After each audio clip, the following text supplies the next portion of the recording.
Okay, so we're going to start talking about probability.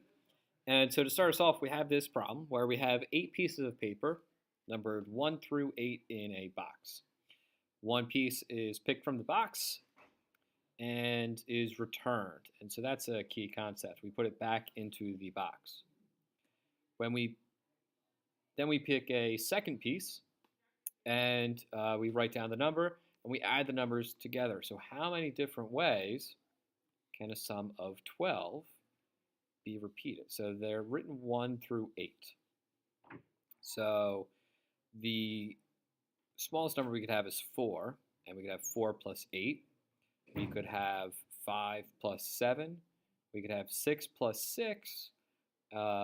We could have 7 plus 8. 7 plus 8 is 15. 7 plus 5, 7 plus 5, and then again 8 plus 4. So those are the different ways. So there are 5. There are 5 ways. And so that's a real simple question about how we can just write out what we have to figure out the solution. But what if we didn't have 8 pieces of paper? What if we had 100 and we wanted to find the sum of 200? We'd be here all day. So we have these different counting principles. And so here we go. We have this counting principle, which is if we have 2 events, E sub 1 and E sub 2, and E sub 1 has m different ways, and E sub 2 has m sub 2 different ways, then the number of ways that 2 events can occur is the product of the 2.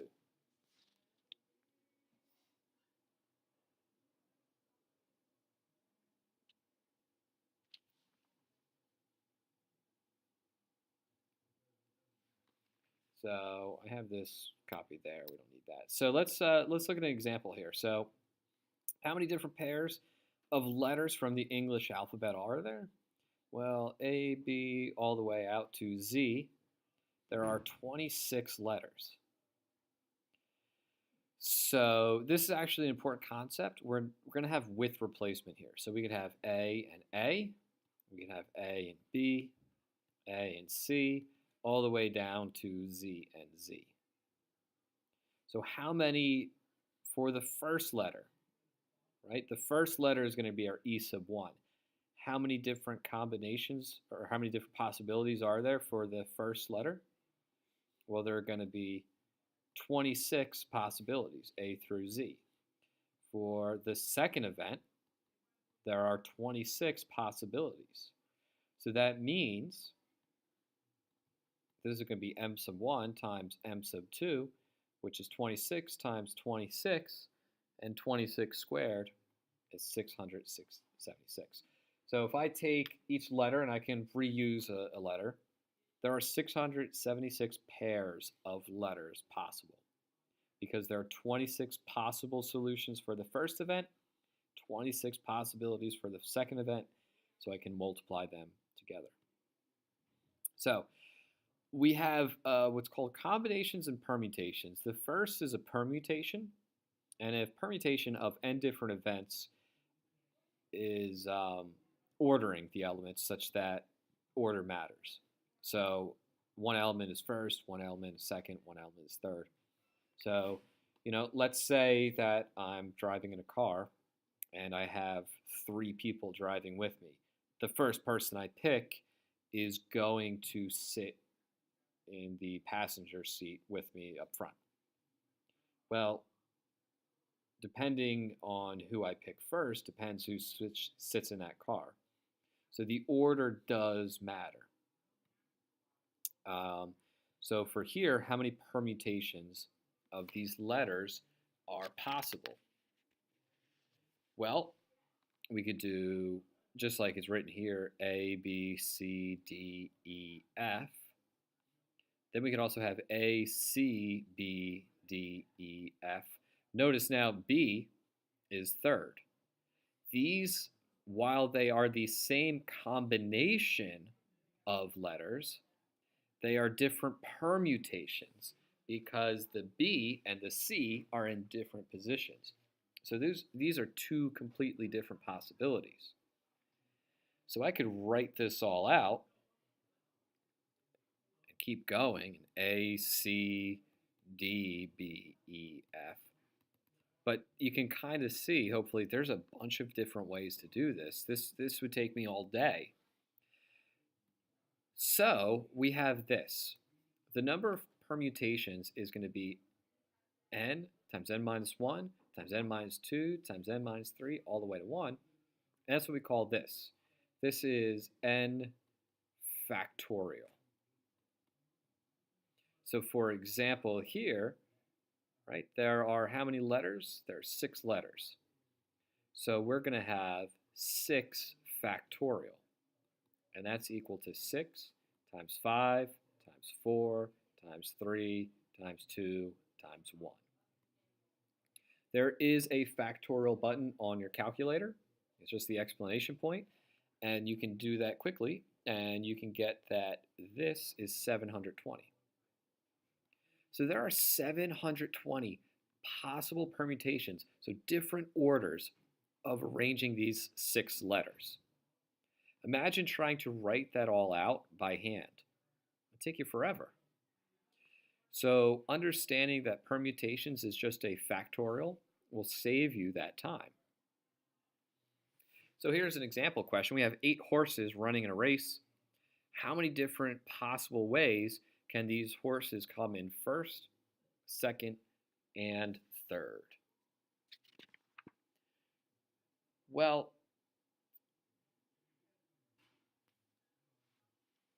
we have to be careful here because how many different possible ways are there for the horses to enter? So different orders, there's going to be 8. And so that's 8 factorial.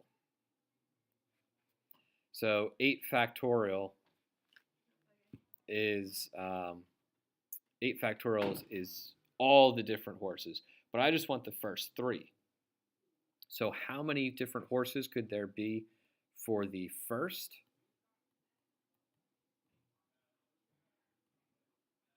Well, for the first, there are 8 possible horses. For the second, we already had 1 horse finish, so there are 7 left over. And for the third, we already have horses for first and second, so there are 6 for third. So this is going to be 8 times 7 times 6, and that is 336 different ways.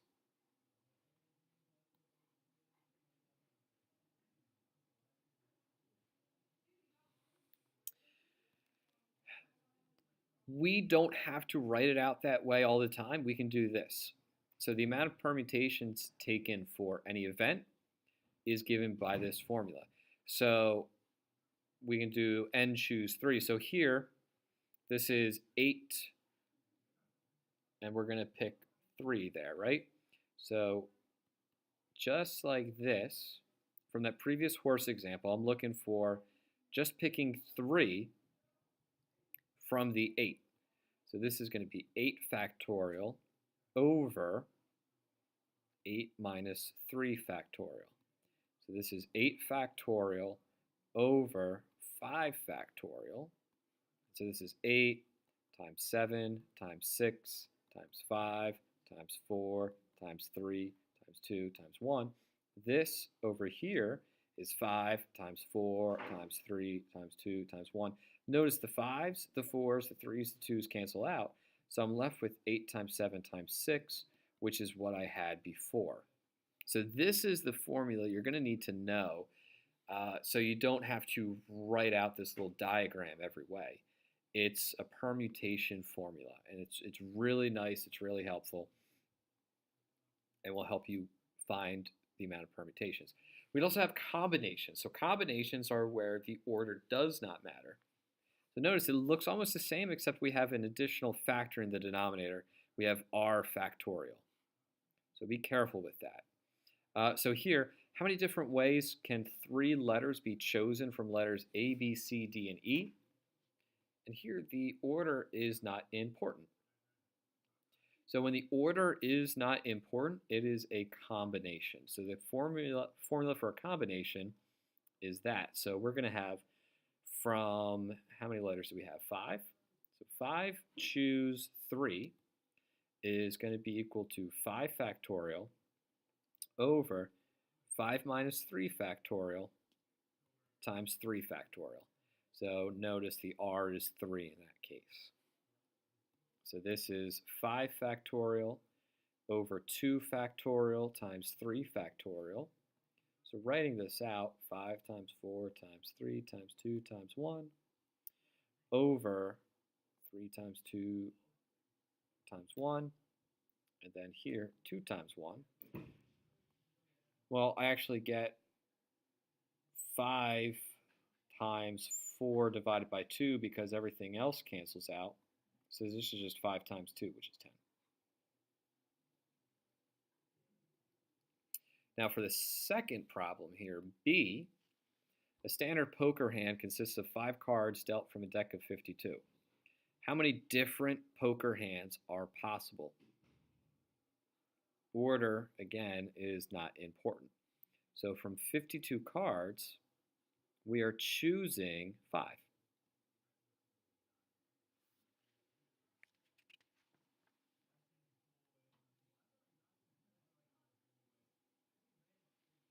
So we're going to have 52 factorial over 52 minus 5, which is 47 factorial, times 5 factorial. Now, with this one, notice we have 47 factorial. So we could have 52 times 51 times 50 times 49 times 48 times 47 continuous. So that's their 47 factorial.